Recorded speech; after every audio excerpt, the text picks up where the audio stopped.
पद्मासना।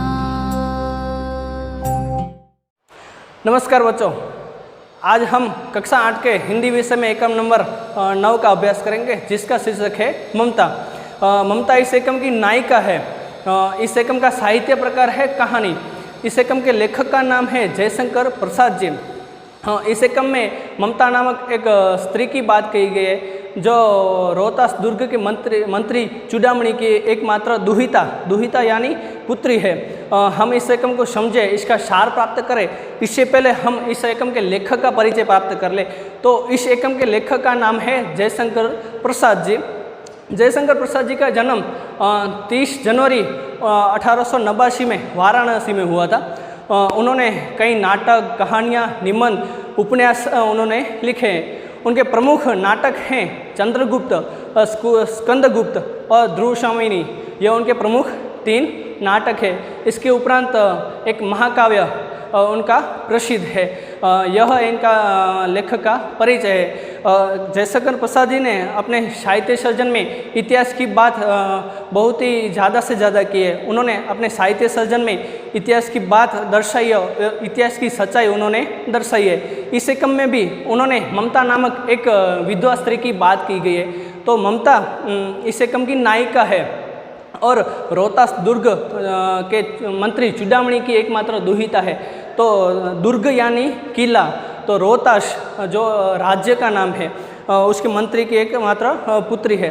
तो यहाँ पर चूड़ामणि अपनी पुत्री ममता की चिंता कर रहे हैं। एक तो वह विधवा है और उसके भविष्य की चिंता उन्हें हो रही है, और उसका भविष्य सुरक्षित करने के लिए उसे भेंट देने का प्रयत्न करती है। परंतु ममता उसे लेने के लिए तैयार नहीं होती और वह दुश्मनों से ली हुई रिश्वत मानती है और वह उसे ठुकरा देती है, और अपने पिता चूड़ामणि को भी कहती है कि क्या पिताजी, हमें 2 वक्त की रोटी भी नहीं मिलेगी। इस तरह चूड़ामणि वहाँ से निराश होकर चले जाते हैं। इस तरह आगे घटना बढ़ती है और एक दिन डोलियों में बैठे हुए सैनिक वहाँ पर पहुँचते हैं और दुर्ग पे अपना अधिकार जमाते हैं, और वहाँ पर युद्ध होता है और युद्ध में चूड़ामणि मारे जाते हैं और ममता वहाँ से सुरक्षित बच जाती है, और बचकर वह काशी की नगरी में वहाँ पर दूर छुपकर रहने लगती है। इस तरह वह अपना जीवन बिताने लगती है। कई समय बीतता जाता है, समय बीतते बीतते समय आगे चला जा रहा है, और इस तरह वह अपना जीवन बसर करती रहती है। और एक दिन वह उसी काशी नगरी में अपना जीवन बिता रही है, तब वहाँ पर एक मुसाफिर यानी पंथिक आ पहुँचता है और ममता से सहारा, आश्रय मांगता है और कहते हैं कि मुझे आप यहाँ पर रहने दीजिए। मगर वहाँ वह उसे ना कर देती है और उसे आने के लिए मना कर देती है। मगर वह अपना अतिथि सत्कार निभाती है और कहती है कि कोई बात नहीं, मैं अपना कर्तव्य तो निभाऊंगी, मैं अपना अतिथि देवो भव का सत्कार है वो तो सार्थक करूंगी। मगर आप मेरे दुश्मन हो, कोई भी हो, पर मैं अपने कर्तव्य से पीछे नहीं हटूंगा।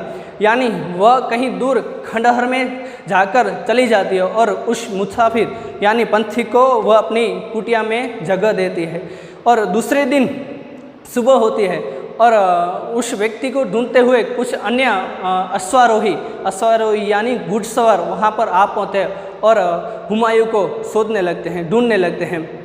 और तभी वह मुसाफिर उसे कहता है कि हाँ मिर्ज़ा, मैं यहीं हूँ। और वहाँ सब एक दूसरे को मिलते हैं और वह कहता है कि वो स्त्री कहाँ गई जिसने मुझे यहाँ पे आश्रय दिया था। मगर वह स्त्री तो कहीं मिलती नहीं है, वह वहाँ दूर छुपकर वह दृश्य देख रही थी। तब वह व्यक्ति कोई अन्य व्यक्ति नहीं था, साधारण व्यक्ति नहीं था, वह था हुमायूं। यानी वह मिर्ज़ा को वहाँ पर कहते हैं और इस तरह बोलते हैं कि यहाँ पर मैं एक दिन रुका था, यहाँ पर स्त्री ने मुझे आश्रय दिया था, तो मिर्ज़ा तुम यहाँ पर इस स्त्री को एक घर बना के देना। इस तरह वह सभी साथी अश्वारोही वहाँ से चले जाते हैं और वह सब बात पीछे से ममता सुन रही थी। ममता ने मन ही मन दृढ़ निश्चय कर लिया कि अब तो मेरा जीवन तो जैसे तैसे बीत रहा है, आगे जीवन तो इसी तरह निकलने वाला है। इस बात को कई साल बीत जाते हैं। अब इस घटना को 47 वर्ष बीत जाते हैं और अब ममता भी वृद्ध हो गई है और अपना जीवन जैसे तैसे बिता रही है। और जीवन बिताते बिताते उसके मन में एक ही प्रश्न उठ रहा है कि कब वो अश्वारोही, कब वो व्यक्ति आए, उसे मैं यह घर सौंप दूँ, यह कुटिया सौंप दूँ और मैं इसके बाद चिर विश्राम गृह यानी मृत्यु के द्वार में चली जाऊँ। और एक दिन ममता सोई हुई थी और उसके कुछ साथी स्त्री पात्र हैं वो उसकी सेवा कर रही थी। तभी वह अश्वारोही बात करते करते वहाँ पहुँच जाते हैं और ममता उससे मिलती है और ममता कहती है, हाँ यहाँ पर एक पंथिक तो रुका ही था और उसने यहाँ पर मुझे कहा भी था कि मैं यहाँ पर घर बनवा दूँगी।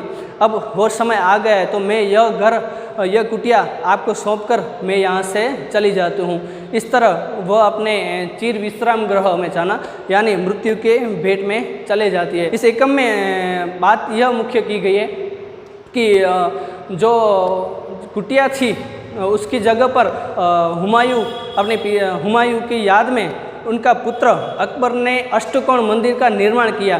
पर वास्तविकता यह है कि वहाँ पर कोई भी ममता की बात नहीं दर्शाई गई कि ममता ने इस तरह इतिहास में अतिथि देवो भव का सत्कार किया था और इसकी याद में यह अष्टकोण मंदिर बनवाया गया है। परंतु इतिहास में यह दर्शाया गया है कि यहाँ पर सातों देश के नरेश हुमायूं ने एक दिन विश्राम किया था और उनकी याद में उनका पुत्र अकबर ने यहाँ पर अष्टकोण मंदिर का निर्माण किया है। बच्चों, इस एकम की हमने कुछ सार प्राप्त किया। अब हम इस एकम का पठन करेंगे, कुछ कठिन शब्द होंगे उसकी भी हम समझूती प्राप्त करेंगे। तो मैं आपके समक्ष इस एकम का पठन करता हूँ।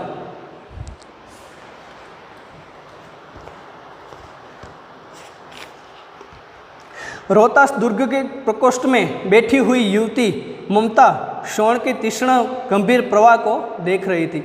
रोहतास दुर्ग, दुर्ग यानी किला के प्रकोष्ठ में बैठी हुई युवती, प्रकोष्ठ यानी भवन के फाटक से पास वाला कमरा, यानी जो भवन होता है, जो दरबार होता है उसके नज़दीक का एक कमरा। ममता श्रवण के तीक्ष्ण गंभीर प्रवाह को देख रही थी। श्रवण एक नदी का नाम है। श्रवण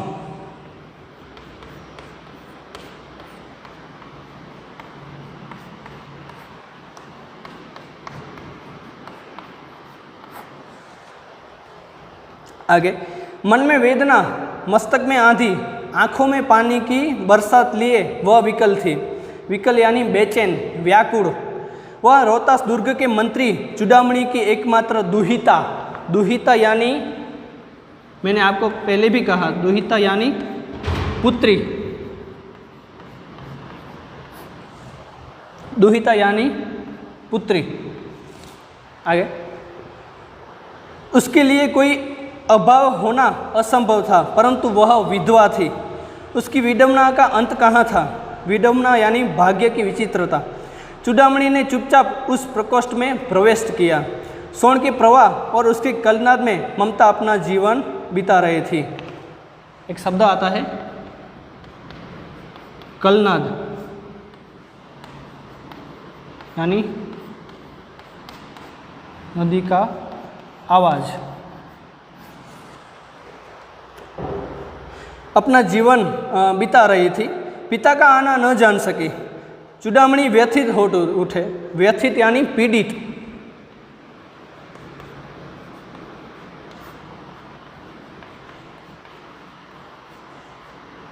उनके पिता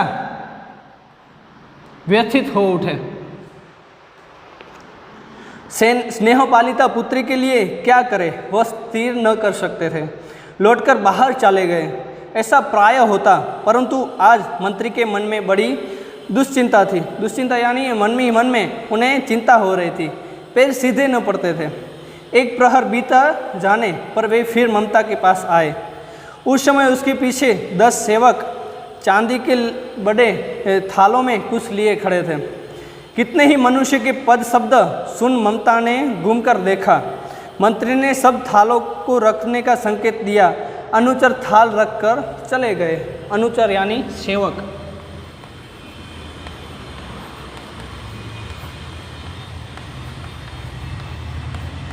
सेवक यानी सेवक वहाँ पे सभी थाले रखकर चले जाते हैं। ममता ने पूछा, यह क्या है पिताजी? तेरे लिए बेटी उपहार है, कहकर चूड़ामणि ने आवरण उलट दिया। आवरण यानी पर्दा।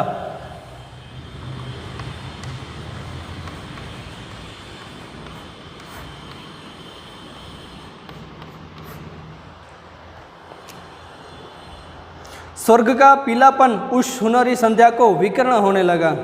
ममता चौंक उठी। इतना स्वर्ण? स्वर्ण यानी सोना।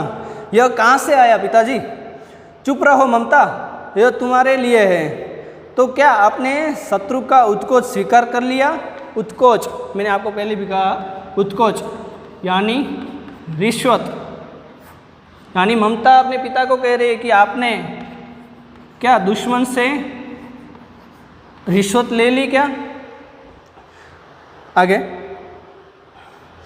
पिताजी यह अनर्थ है, अर्थ नहीं है। लौटा दीजिए पिताजी, हम लोग ब्राह्मण हैं, इतना सोना लेकर क्या करेंगे?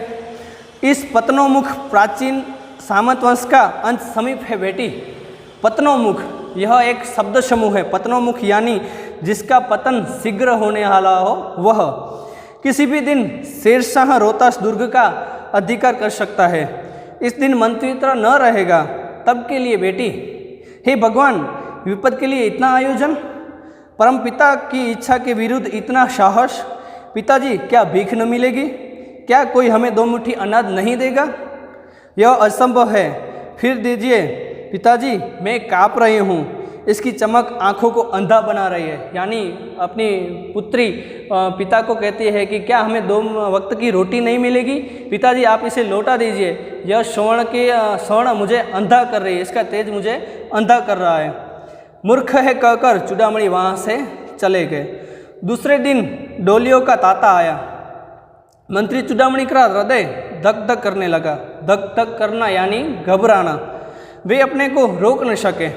उन्होंने जाकर रोहतास दुर्ग के तोरण पर डोलियों का आवरण खुलवाना चाहा।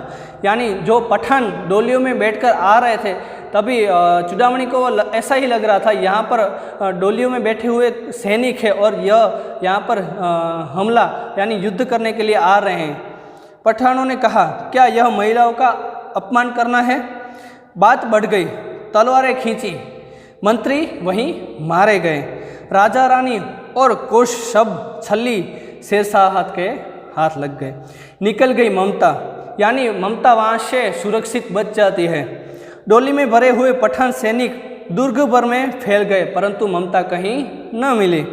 काशी के उत्तर में स्थित धर्मचक्र विहार मौर्य और गुप्त सम्राटों के कीर्ति का खंडहर था। कीर्ति यानी शौर्य। खंडहर, खंडहर यानी ऐसी जर्जरित जगह, जर्जरित घर, खंडित शेखर वाले भवन, तूर्ण गुल्मों के ढके हुए प्राचीन और ईंटों के ढेर में बिखरी हुई भारतीय शिल्प की विभूति ग्रीष्म की चंद्रिका में स्वयं को शीतल कर रही थी। विभूति यानी समृद्धि। चंद्रिका, चंद्रिका यानी चांद में, यानी उसे शीतल कर रही थी। शीतल यानी ठंडा कर रही थी। जहाँ गौतम का उपदेश ग्रहण करके लिए पंचवर्गीय भिक्षु पहले मिले थे, उसी स्तूप के भग्नावशेष की मलिन छाया में एक झोपड़ी में दीपालोक में एक स्त्री पाठ कर रही थी, और वो स्त्री और कोई नहीं, ममता थी। यहाँ पे एक शब्द आया स्तूप। स्तूप यानी बौद्ध मठ।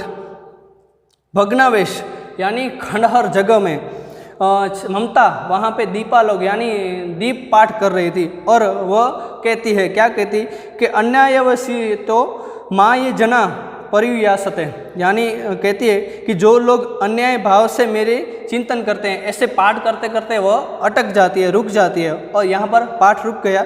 एक भीषण और हताश आकृति दीपक के मन प्रकाश में सामने खड़ी थी। यानी एक व्यक्ति वहाँ पर आता है और उसके सामने कुछ बात रखता है।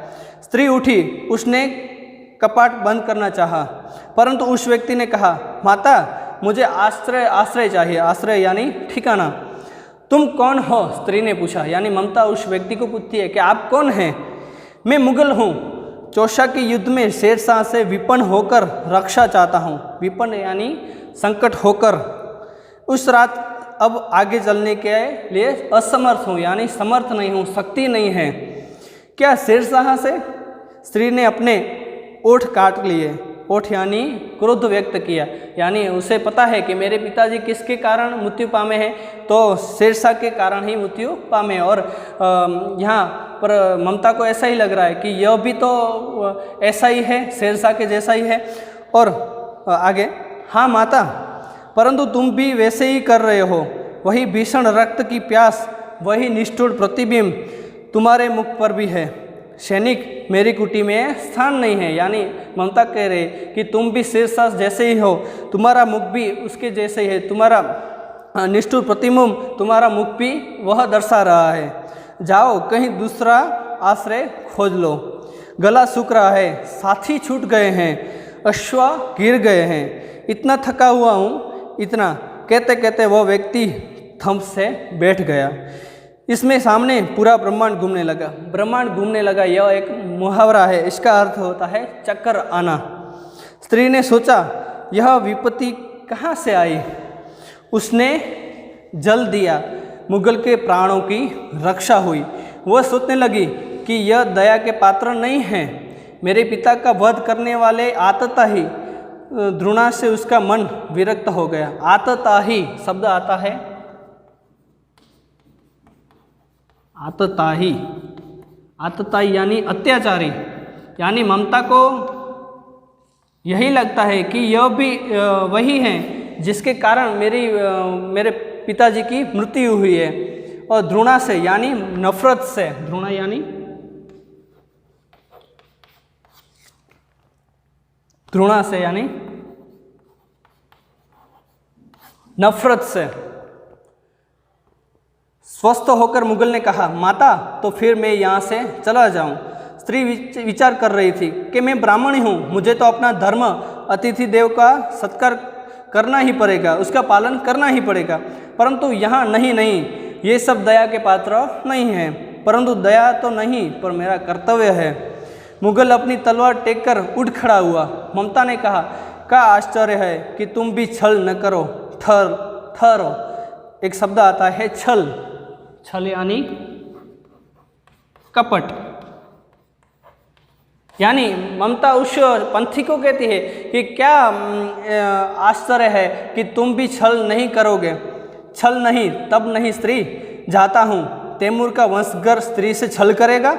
जाता हूँ, भाग्य का खेल है। भाग्य का खेल है यानी भाग्य की विधाता, भाग्य की बात है। ममता ने कहा, यहाँ कौन दुर्ग है? यही झुपड़ी ना, तो चाहे ले लो, मुझे तो अपना कर्तव्य निभाना पड़ेगा। जाओ भीतर थके हुए पंथिक, तुम चाहे कोई भी हो, मैं तुम्हें आश्रय देती हूँ। अब अपना धर्म छोड़ दे तो क्या मैं भी छोड़ दूँगा? मुगल ने चंद्रमा के मंद प्रकाश में वह महिमामय मुखमंडल देखा। उसने मन ही मन नमस्कार किया। ममता पास की कुटी के दीवार में चली गई। भीतर थके पंथिक ने झुपड़ी में आश्रय यानी विश्राम किया। अब प्रभात में खंडहर की संधि में ममता ने देखा, संधि में यानी सुराग में, यानी वह पीछे खंडहर में चली जाती है और वहाँ से संधि में, संधि यानी सुराग यानी दरार, आप हम कह सकते हैं कि दरार, सुराग में से देखती है। क्या देखती है कि सैकड़ों अश्वारोही उस प्रांत में घूम रहे हैं। अश्वारोही यानी अश्वारोही यानी गुड सवार। आगे वह अपनी मूर्खता पर स्वयं को कोसने लगी। एकाएक झोपड़ी से निकलकर उस पंथिक ने कहा, मिर्जा, मैं यहाँ हूँ। यानी वह व्यक्ति उसे ढूंढने के लिए आता है और वह व्यक्ति उसे कहता है कि हाँ मिर्जा, मैं यहीं हूँ। शब्द सुनते ही प्रसन्नता की चित्कार ध्वनि से वह प्रांत गूंज उठा। ममता अधिक भयभीत हुई। पंथिक ने कहा, वह स्त्री कहाँ है? उसे खोज निकालो। ममता छिपने के लिए अधिक सचेष्ट हो गई। सचेष्ट यानी सावधान। सचेष्ट यानी सावधान। वह मुर्गदाव में चली गई। मुर्गदाव यानी शिकारियों से बचने के लिए मुर्गों के छिपने की जगह, यानी शिकारी मुर्ग यानी हिरण को शिकार करने के लिए आता है, तब मुर्ग यानी हिरण कहीं जंगल में छुप जाते हैं, उस जगह को मुर्ग दाव कहा जाता है। दिन भर उसने से वह न निकले। संध्या हो गई, वे लोग जाने लगे। ममता ने सुना पंथी घोड़े पर सवार होते हुए कह रहा था, मिर्जा, इस स्त्री को मैं कुछ न दे सका, उसका घर बनवा देना, क्योंकि मेरी विपत्ति में यहाँ विश्राम पाया था। यह स्थान भूलना मत। उसके बाद वे वहाँ से चले गए। यानी वह हुमायूं मिर्जा से कहते हैं कि यहाँ पे मैंने आश्रय लिया है, विश्राम किया है, तो यहाँ पर उस स्त्री को तुम घर बनवा देना, यहाँ पे मैंने विश्राम किया है। अब इस घटना को कई समय बीत जाता है और आगे घटना बढ़ती है। चौसा के मुगल पठान युद्ध को बहुत दिन बीत गए। ममता अब 70 वर्ष की वृद्धा हो गई है, अब वो भी वृद्ध हो गई है। एक दिन वह अपनी झुपड़ी में पड़ी थी। शीतकाल का प्रभाव था, यानी ठंडी हो पड़ रही थी। उसका जीर्ण कंकाल खांसी से गूंज रहा था। जीर्ण कंकाल, कंकाल यानी शरीर का ढांचा। ममता की सेवा के लिए गांव के 2-3 स्त्रियां घेर कर बैठी थी, क्योंकि ममता आजीवन सबके सुख दुख की सहभागिनी रही थी। यानी ममता ने अपने जीवन के समय में उन्होंने कई लोगों की मदद की है, कई लोगों को सहारा दिया है। यानी यहाँ पर उसे कहते हैं कि वह कई लोगों की सहभागी बनी थी। ममता ने जल पीना चाहा, एक स्त्री ने सीपी से जल पिलाया, यानी एक स्त्री उसे जल पिलाती है। सहसा यानी एकाएक एक अश्वारोही उस झुपड़ी के द्वार पर दिखाई पड़ा। वह अपने धुन में कहने लगा, मिर्जा ने जो चित्र बनाकर दिया है वह तो इसी जगह का होना चाहिए। वह बुढ़िया मर गई होगी। अब किससे पूछूं कि एक दिन शहंशाह हुमायूं किस छप्पर के नीचे बैठे थे। यह घटना को भी अब 47 वर्ष से ऊपर की हो गई है। यानी यह घटना अब 47 वर्ष हो गए हैं। अब किससे पूछूं कि यहाँ पर कहाँ शहंशाह हुमायूं ने आश्रय लिया था। ममता ने अपने विकल कानों से सुना। उसने पास की एक स्त्री से कहा, उसे बुलाओ। यानी ममता उस नज़दीक की स्त्री को कहती है कि जाओ उस अश्वारोही को तुम अंदर बुलाओ। अश्वारोही पास आता है। ममता ने रुक रुक कर कहा, मैं नहीं जानती हूँ कि वह शहंशाह था या साधारण मुगल, पर एक दिन इसी झुपड़ी के नीचे वह रहा था। मैंने सुना था कि वह मेरा घर बनवाने की आज्ञा दे चुका था। भगवान ने सुन लिया, आज मैं इसे छोड़े जाती हूँ। अब तुम इसका मकान बनाओ या महल, मैं अपने चिर विश्राम गृह में जाती हूँ। चिर विश्राम गृह में यानी स्वर्ग में जाना। यह ममता कहती है कि मेरा एक ही लक्ष्य था कि मैं यह घर आपको सौंप के चले जाऊँ, अब मेरा स्वर्ग जाना पड़ेगा, मैं स्वर्ग की ओर जाती हूँ। इस तरह वह कहती है कि मैं अब चिर विश्राम गृह में जाती हूँ।